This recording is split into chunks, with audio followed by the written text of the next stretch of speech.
Bonjour à toutes et à tous, voici votre point de l'actualité internationale. L'Algérie a souligné jeudi depuis New York par la voix du ministre des Affaires étrangères et de la communauté nationale à l'étranger Ahmed Attaf son engagement à défendre les causes arabes au Conseil de sécurité des Nations Unies. Le chef de la diplomatie algérienne a précisé que l'Algérie, en tant que membre arabe du Conseil, n'a cessé de déployer tous ses efforts pour faire entendre haut et fort la voix arabe au sein du Conseil. Une voix qui tient pleinement compte de la situation et des attentes dans la région arabe et qui n'hésite jamais à défendre ses causes justes.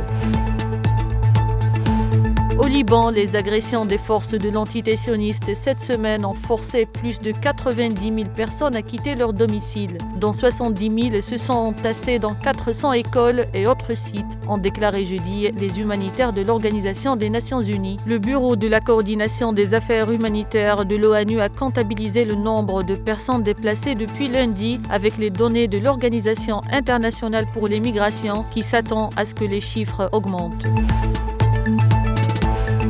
Au Japon, l'ancien ministre de la Défense et de l'Agriculture, Shigeru Ishiba, a été élu vendredi chef du Parti libéral-démocrate et succédera à ce titre à Fumio Kishida au poste du Premier ministre du Japon. Ishiba, qui en était à sa 5e tentative, a battu Madame Takeshi qui ambitionnait d'être la première femme à occuper ce poste en finale de cette élection à laquelle Kishida a décidé de renoncer, abandonnant de facto son poste de chef du gouvernement.